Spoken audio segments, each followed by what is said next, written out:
O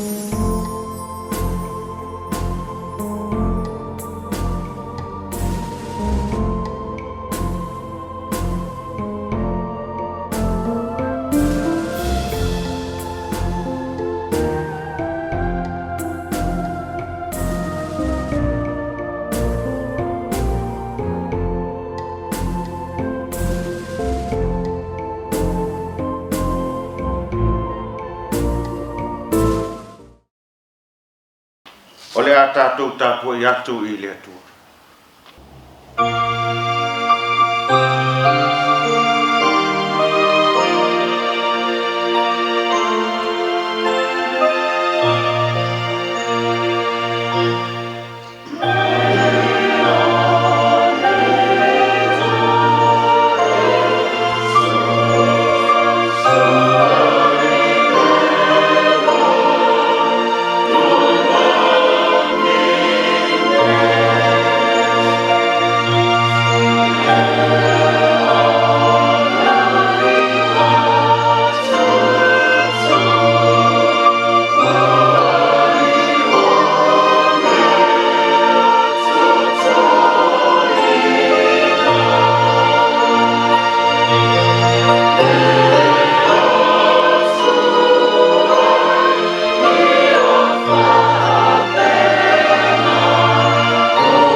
Ala fai mai a Samoa i whanunga manuia o le nei taia fōu. Ma lo le soifua manuia ma le langi mama. Ai o te wala watu ma le whaalo alo se tu whatasi o tātou wangang. O le a tātou tāpua i atu i le atua. Le ali ie, ia whai oe ma papa o te mauai. Ia o waru atua i pea i ai. O e pule whaola mai i a te au. Au alo papa, olo o oe la valea. Se tātou talo ma le angang pai. Le atua whaavaue. Wala whai mai ilo watunu i le nei taia fōu mai malo longa sa whenga iai. Ua mātou wala whai lawa i lo alofatu noa i lo mātou wala. Mātou te moni mawina i le nei taia o lo alofa le mawai ai mātou. Panga lea, ua tele lo alofa o le tusa masa mātou tali atu. Le ala lea o mātou o atu ai i le nei taia. I luma o la o fio se i sula lo alofa ma lo anga le lei mo i mātou. Mātou talo atu i la o fio nganga pai ai. Ina se ia fio mai ai papatiso ina i mātou uma taitotas. Na yo mātou langona ai lo mātou whatau waa ma le atoto. Ma vanga li mai so mātou, sa mātou whawhetai le au i lau fio. Ma ia tu mau le whasilisili ina o lo vi inga nei e whaavau rau. Amen. O le whaitawina o whianga pa ia le atua, tusi filfilia mo i tātou le nei aso pe ona elo mai tusi o le au leo. Eskielu ma tā upo esful ma le tasi. A mata le whaitau mai le whai upo esful ma le wha. Fea ia whaangata mai le whai upo e lua sful. Whawhawhonga mai ia whionga pa ia alo tātou atua. Ono mai ai lea o mai lea o lea whionga le lii i atia au ua whapea mai. Le atali ia o le tangata. O uso lau. O tangata o lo ainga a toa ma le ainga uma o Israel. O ila ato uma lava. O ila ato ia ua fai atu iai e oe no nofo i Ierusalema. Ina ho ese atu ia outou ia mamau lea lii. Ua tuu ina mai ia i mātou le nuu nei e fai mo mātou. O le mea lea ia e fai atu ai. O loo whaapea mai lea lii lea tu. Fai atu ia. O loo whaapea mai lea lii lea tu. E ui ina au ave mamau ina i lātou i nuu isi. E ui ina au whata ape ina i lātou i nuu isi isi. E whai au mamalu malu i a te i lātou i nei tausanga. I nuu lātou te o iai. O le mea lea ia e whai atu. Ia e whai atu ai. O loo whaapea mai lea li lea tu. O te whaapoto ina mai o tau mai lu ese. Mai lu ese ma whai mai ia te o tau ai lu ese ese. E whata ape ina ai o tau. Ma o abatu ia te o tau le lau ele o Israel. Lātou te o mai ai. Ma lātou awe e seina mea leanga o iai. A toa ma mea uma e inusia. O te whoa i atu fōi a te o tau le loto e tasi. Ma o whoa i atu le loto fōu i te tonu i a te o tau. O te awe e seina le loto fatu i te tonu i o lātou tini. Ma o whoa i atu le loto a ano i a te i lātou. Ina ia lātou sawa wali ia utu la fono, ma tausi ia uwha masino. Ma lātou whai. E whai fōi i lātou mo unu. E whai fōi au mo lātou atua. Ia whamanui mai le tua i le tātou whai tau ma whaalongolongo ia nā whiangopai. Tu mau atu ia te ia le vi inga nei maso. E o i le whaavavau rau. Amen. O le launga e le suafa mamalu o le atua le tamā. Le alo ma le angangu pai. Amen. Wawal matu o le launga e le tusi sa tātou whaitawina mai le whenga inga tuai. Tusi a eskielu o lona matau po sifuru maltas. O te fia whaonga aina le foi upo sifuru maleono e whai mamatua. O te toe whaitawina. O le mea lea ia e whai atu ai. Lo whapea mai lea li i lea tua. E ui ina ou ave mamau ina i lātou i nuu ese. E ui ina ou whata ape ina i lātou i nuu ese ese. E whai au mamalu malu i a te i lātou. I nai tau sanga, i nuu lātou te o iai. Manatu au tū o le launga i le nei tae au. O lo tātou sulfa inga, ma lo tātou olo.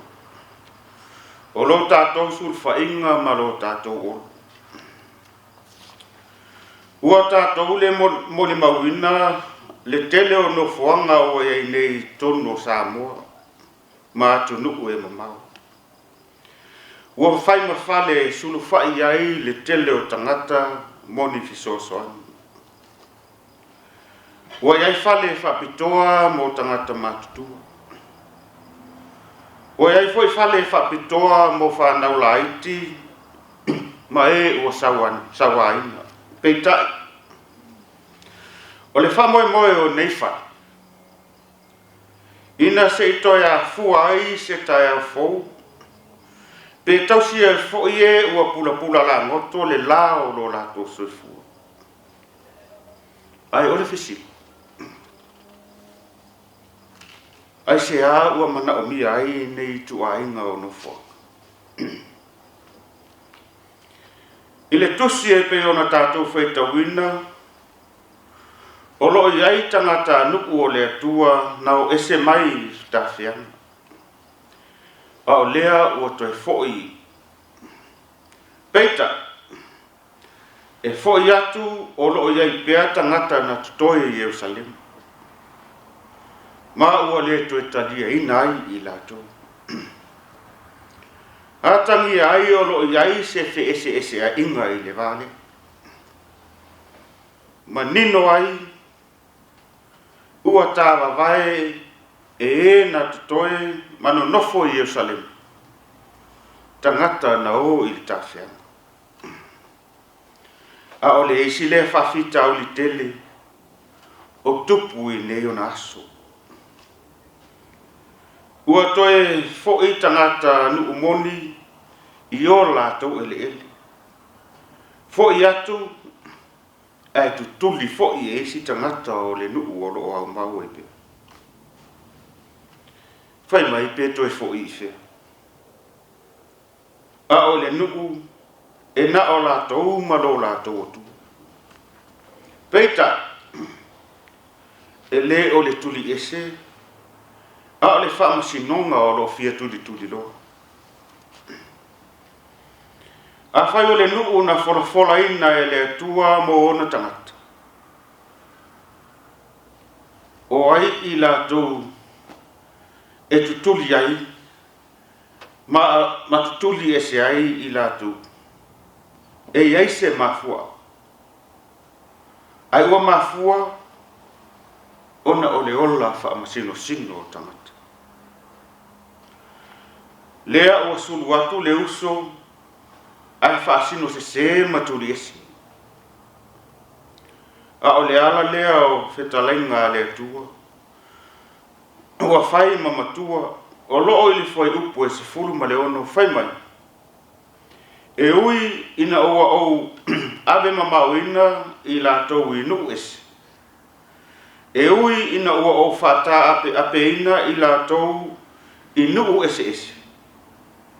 E whai au malu i ate i lātou.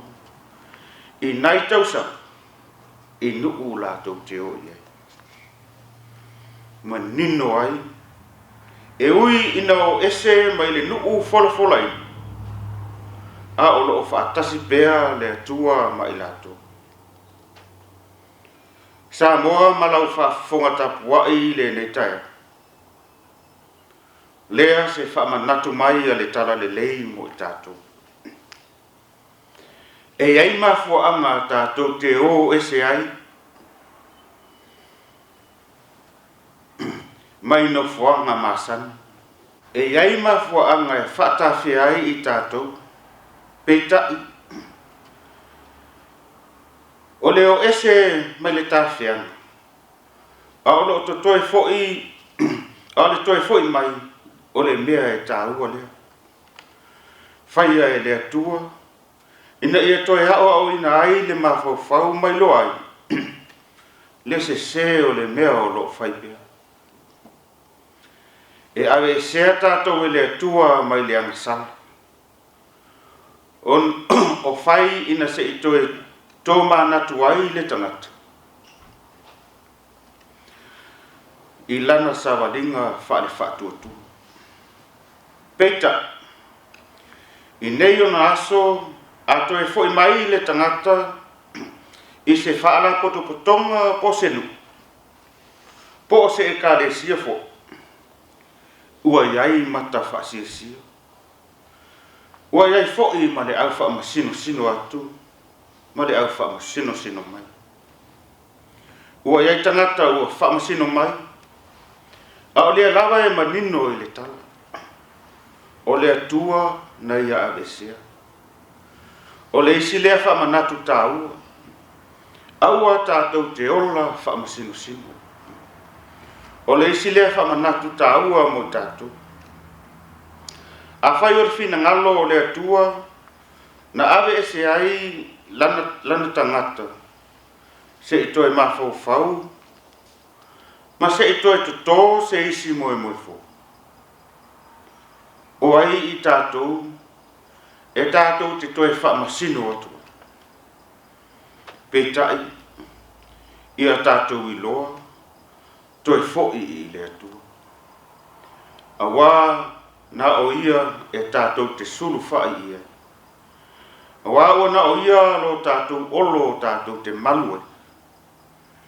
Ua na o ia fo'i tātou te olai. Petai, ina o liu tino tangata le atua e ala ia Yesu Kewis. O le whailonga tele lea o lo na lofa tuli loa mo I tātou. Ua ia le tuua ai le tangata e alu sese e pe. A ua fio mai la e milo tino ma o I o le tangata. Le lava na maliu ai ina ua whaamasino ina e le tangata. Ai na toi soifua manu malo mai le oti ma le tungama. Ua tā maua ai le wanoa I le ola e le ai se e toi whaamasino mai. A ua watu ai I tātou I le ola e whaavava. Ewe petai. Ina ua fio Yesu I le langi ai au ina mailo nanga. O lona wina. Ua le toi a fio le atua I Jerusalem. Na manatu whaapito ai I lātou na whaamasino atu. A ua fio I tonu o I tātou umarau. I tu mau I le atua le vi inga, nei ma so o mai o I le whaavavau la. Amen. Tātou pese atu le pese o saunia e le au masa.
o tātou talusanga, tātou whaftai, tātou whātou senga mamamuli atu o tātou manao i le atua. Tātou wifo matatalo i le atua. Le atua mamanai, le atua fofoa, le atua o le alofa tuno. O lau fia lava o le atua o ananafi, o le aso mātaia. Wala fai mai lo watunuu i le nei taia fou i lo alofa tausi. Maua mātou o la fai lava ma le anganga o le fia whaafetai i lau fia. Ma seisula ina lo alofa le mawai i lo mātou ola. Whaafetai wa ua mātou o la fai i manuia.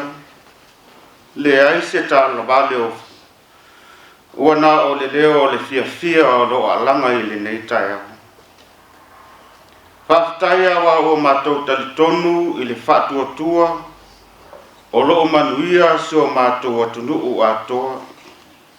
Mai lava i maunga te tele se ia pā ia maunga iti. Whamanuina lawa fio o no lo alofa whaasafua i lo mātou ola i so o seitu. Angawa ngāni mai na ai o mātou tangata e tausi ai a inga o nuu masi o mātou atunuu ai maise o lau e kālesi. Whai ai mea mātou te mana nao i ai. Ai sili la mātou o nanga i lau fio.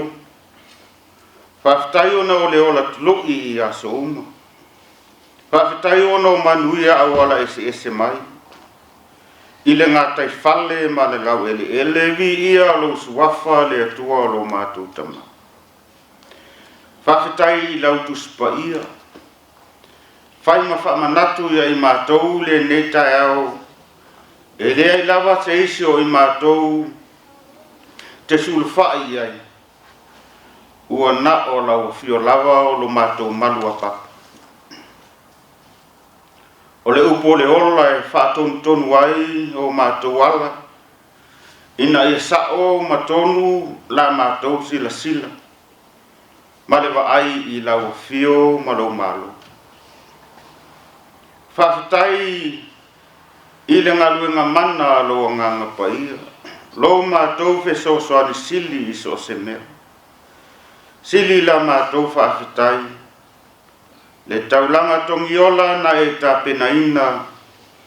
Ona o i mātou o tangata ngasal. Tu mau i lau fio le vi inga umalau. Nei se iau o i le whaavau. Le atuai, o lau fio e ati i lau sila whanga i o mātou loto ma nganga tai totas. Tele mea e se ai, tele mea e whale tonu ai la mātou au ananga i lau fio. Mātou whapea ne ai le atuai, o i mātou o se atunu o tumu i le fotu o le anga māsese. Tele, ua tele ina pule ma le tonu. Ua whaatangata mātou whai unga whai. Ua le aise fi le mumoni o lau fio i o mātou loto o tumu i le whaasausi. Ua whai i mātou ma papuni o le soifua fio fuina atu o nisi o mātou uso atangata. Le atu ai. I lingi maia se mataua o lo toto. Le toto Yesu Keriso e sausauina ai i mātou. Ina ia mangalo ai o mātou se maanga salau. A o mai pelo o nganga. Ina ia mātou i loa o na fulitua i le lea. Ai loto atu i lau fio ma lau tala lele. Le atua o manuia. Mātou talo mo au whamanuianga i lunga o Samoa ato. Alofa ma whamanuia i ona tangata anu. Whamanuia i le taitainga le whainga malo o tūlai mai. O kampani ma pisinisi whamanuia i ala tau fuafuanga uma. Whamanuia i le tofa i taitai o ekalesia ese i tutonu o se o mātou atu. Whamanui foi a inga taitasi o Samoa, ua au mau i Samoa matunu ue mamau. Tatalo foi mo au whamanuianga. Iona ele ma lona ngā taifala. O le manuia lea e tua iai o mātou tangata i aso umu. Whamanuia i la mātou sawalinga o tutoe o le nei tausa. I le tangata malana o atina. Tataro foi mo au whamanuianga. I le au nanga lau TV a le whakasa. Ia whai maalata. E maua ini sianganga te setele e tautuaina le ekalesia a walo malu. Lava singa uma o le nei aso le atu. Au wali itia e lau fio mea uma e lau whaatasi mai. O mātou te talo ia. Whaatasi ai ma te talo lilo i le loto o le tangata lawai. Mātou wofo ina atu e whaiape ia i lo whinanga. Ai au alava o mātou loto. Suafa Yesu o mātou te talo atu ainela. Amen. Tātou toi vi atu le vi inga e se lau no sfuru. Se lau no sfuru le pese tātou te pese.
ia ma le file mua la o fio le tua le tama. Le alofa sili ese o Yesu ke viso le li i ma le whao. Ile ma le mafutanga le motusia ma lau au fio a ngā ngapaia. Ia tu mau maia i lunga o i mātou uma malunga o lau whanau masamo ato. Nei sa ia o i le whawawau rau. Amen.